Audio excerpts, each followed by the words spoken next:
भक्ति आंदोलन 600 से 800 ईस्वी तक था। पूर्व मध्यकाल में भक्ति आंदोलन दक्षिण भारत में वर्ण व्यवस्था तथा छुआछूत के कारण अत्यधिक फैल गई। यहाँ से भक्ति आंदोलन का प्रारंभ हुआ। भक्ति आंदोलन की शुरुआत सर्वप्रथम नायनार संतों ने किया।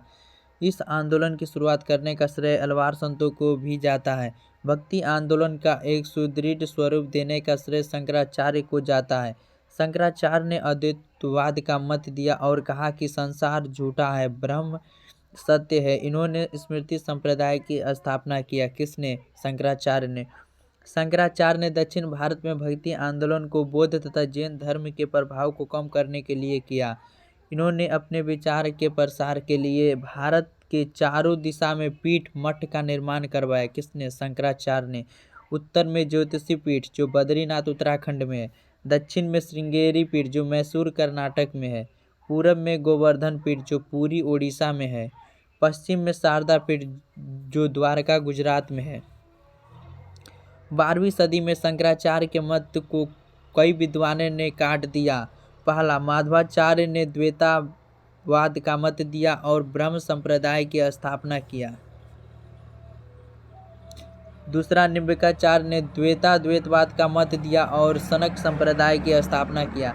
वल्लभाचार्य ने शुद्धता द्वैतवाद का मत दिया और पुष्टि संप्रदाय की स्थापना की।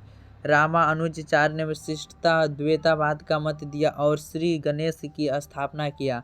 प्रारंभ में भक्ति आंदोलन दक्षिण भारत तक सीमित था। भक्ति आंदोलन को उत्तर भारत में लाने का श्रेय रामानंद को जाता है।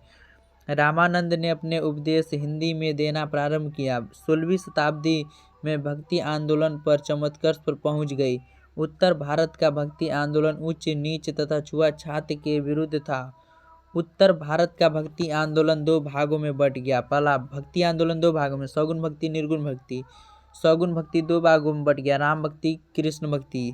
निर्गुण भक्ति दो भागों में, संत भक्ति, सूफी भक्ति। पहले सगुण भक्ति को जानते। इस भक्ति के भक्त भगवान को एक विशेष रूप देते हैं। वे भगवान की मूर्ति या चित्र बनाते हैं और उसकी पूजा करते हैं। सगुण भक्ति दो भागों में बटा, राम भक्ति तथा कृष्ण भक्ति। राम भक्ति, इस शाखा के भक्त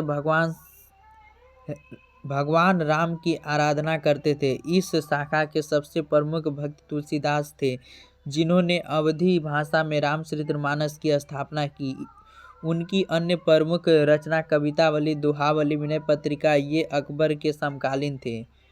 अकबर ने इन्हें नवरत्न में शामिल होने का प्रस्ताव दिया, लेकिन तुलसीदास ने प्रस्तावना को रिजेक्ट कर दिया। दक्षिण भारत में राम भक्ति को फैलाने का कार्य त्यागराज ने किया। कृष्ण भक्ति, इस शाखा के सारे भक्त भगवान श्री कृष्ण की आराधना करते थे। कृष्ण भक्ति में सबसे प्रमुख संत विठल स्वामी। इन्होंने 8 शिष्यों को शिक्षा दिया, जिन्हें संयुक्त रूप से अष्टछाप कहा जाता है। यह अष्टछाप में सबसे प्रमुख शिष्य सूरदास थे। सूरदास की रचना सुरसागर प्रमुख है। सबसे प्रमुख महिला कृष्ण भक्ति मीराबाई की रचना है। महाराष्ट्र के क्षेत्र में कृष्ण भक्ति को एक साथ तुकाराम इत्यादि ने फैलाया। तुकाराम शिवाजी के समकालीन थे। गुजरात के क्षेत्र में कृष्ण भक्ति का प्रचार नरसिंह मेहता ने किया। इनकी कविता वैष्णव जन तो तेने कहिए ये है। यह महात्मा गांधी का भी पसंदीदा गीत था। बंगाल, बिहार तथा उड़ीसा के क्षेत्र में भक्ति आंदोलन का प्रचार चैतन्य महाप्रभु ने किया। इन्होंने ही हरि कीर्तन प्रारंभ किया। कृष्ण भक्ति में संगीत बहुत ज्यादा है।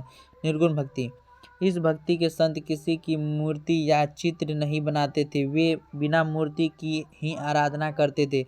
निर्गुण भक्ति दो भागों में बट गया, संत भक्ति तथा सूफी भक्ति।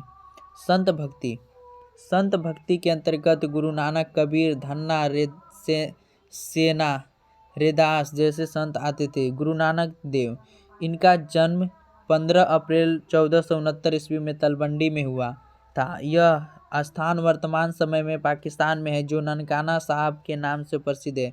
गुरु नानक के सिख धर्म की स्थापना किया और गरीबों को मुफ्त में भोजन लंगर व्यवस्था शुरू किया, किंतु यह सुचारू रूप से नहीं था। अंतिम समय उन्होंने करतार साहिब में बिताए थे। इन्होंने ही गुरु की परंपरा को प्रारंभ किया था। इन्हें सिख धर्म का प्रथम गुरु कहा जाता है। अंगद देव ये दूसरे गुरु थे। इन्होंने लंगर व्यवस्था को सुचारू रूप से चलाया। इन्होंने गुरुमुखी लिपि का खोज किया। गुरुमुखी लिपि का खोज किसने किया था? गुरु अंगद देव। अमरदास ये तीसरे गुरु थे। इन्होंने पर्दा प्रथा, सती प्रथा, कुप्रथा इत्यादि का विरोध किया है। यह पारिवारिक जीवन में रहते हुए गुरु नानक के कर्तव्यों का पालन किया। रामदास ये चौथे गुरु थे। इनका अकबर से अच्छा संबंध था। अकबर ने इन्हें अमृतसर शहर के लिए 500 बीघा जमीन दान दे दिया। इन्होंने अमृतसर नामक एक तालाब बनवाया था। अमृतसर एयरपोर्ट का नाम गुरु रामदास इंटरनेशनल एयरपोर्ट है। गुरु अर्जुन देव पांचवें गुरु अर्जुन देव ये पांचवें गुरु थे। इन्होंने ही स्वर्ण मंदिर की स्थापना की। इन्होंने गुरु ग्रंथ साहिब की रचना की थी, जिन्हें आदि ग्रंथ भी कहते हैं। इनके समय से ही गुरु का पद वंशानुगत हो गया। इन्होंने जहांगीर के विद्रोही पुत्र खुसरो को समर्थन दिया, जिस कारण जहांगीर ने इन्हें फांसी दे दिया। राजा रणजीत सिंह ने इन्हें हर मंदिर पर सोने की परत चढ़वाया, जिसके बाद हर मंदिर के स्वर्ण मंदिर हो गया। सिख धर्म में सबसे ज़्यादा जोर मानवता पर दिया गया। छठवें गुरु हरगोविंद सिंह ये छठवें गुरु थे। इन्होंने अकाल तख्त की स्थापना किया तथा नांगड़ बजाने की प्रारंभ शुरू किया। गुरु हरि राय ये सातवें गुरु थे। इनका मुगल बादशाह द्वारा सिखों से अच्छा संबंध था। गुरु हरिकृष्ण ये आठवें गुरु थे। इनका कार्यकाल बहुत छोटा था। इनकी मृत्यु चेचक के कारण ही हो गई। गुरु तेग बहादुर ये नौवें गुरु थे।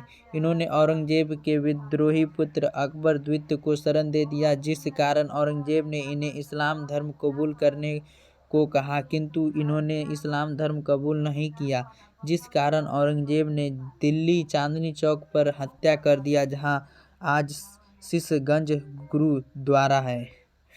गुरु गोविंद सिंह ये 10वें गुरु अंतिम गुरु थे। इनका जन्म 26 दिसंबर 1666 को पटना साहिब में हुआ था, किंतु इनकी प्रारंभिक शिक्षा दीक्षा अमृतसर में हुई थी।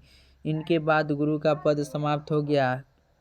इन्होंने सिखों को एक सैनिक टुकड़ी में ढाल दिया और खालसा पद की स्थापना किया, किंतु 5 कारोबार की स्थापना किया। 5 कारोबार इस प्रकार है: केस, कंघा, कृपान, कच्छा, कड़ा रखना अनिवार्य कर दिया। इन्होंने कहा कि सिख अपनी बाल कभी नहीं दिखाएगा। इन्होंने मुगलों को मुंह तोड़ जवाब दिया। इनके समय गुरु का पद समाप्त कर दिया गया। इनका कहना था, चिड़िया नू में बाज लड़ावा, गिदड़ नू में शेर बनावा, 1.25 लाख नू एक लड़ावा, तब गोविंद सिंह नाम कहावा। 1705 ईस्वी में औरंगजेब के कहने पर बुलखाना नामक व्यक्ति ने महाराष्ट्र के नांदेड़ में गोविंद सिंह की हत्या कर दी। गोविंद सिंह की मृत्यु के बाद सबसे बड़ा सिख योद्धा बंदा बहादुर था, जिसने हजारों की संख्या में मुगल सैनिकों को मौत के घाट उतार दिया। औरंगजेब के इशारे पर बंदा बहादुर की भी हत्या कर दी गई। इसके बाद सिख धर्म छोटे छोटे टुकड़ों में बंट गया, जिसे मिसल कहते हैं। सबसे प्रमुख मिसल शुकर चिकिया मिसल था, जिससे राजा रणजीत सिंह आते थे। इन्होंने ही स्वर्ण मंदिर के दीवारों पर सोने का चादर चढ़वाया। सिखों में 3 कैटेगरी होती है: जट यानी सरदार, क्रमशः सनी देवल, भाग मिल्खा सिंह, मनमोहन सिंह। संत भक्ति के कुछ अन्य भक्त: दादू गुजरात, रामानुजाचार्य तमिलनाडु, रामानंद इलाहाबाद।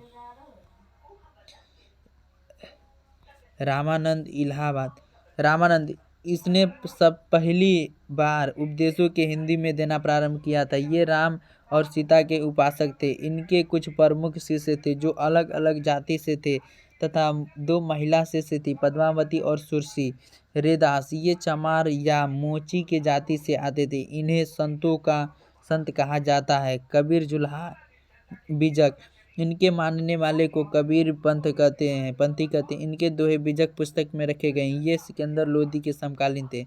प्रमुख शिष्य: धन्ना जाट, सेना नाई, साधना कसाई, पीपा राजपूत।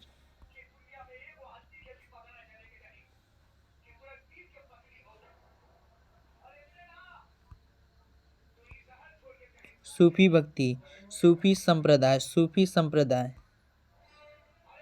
संप्रदाय दो भागों में बटा था। पहला बात सहारा इस्लामी के कानून के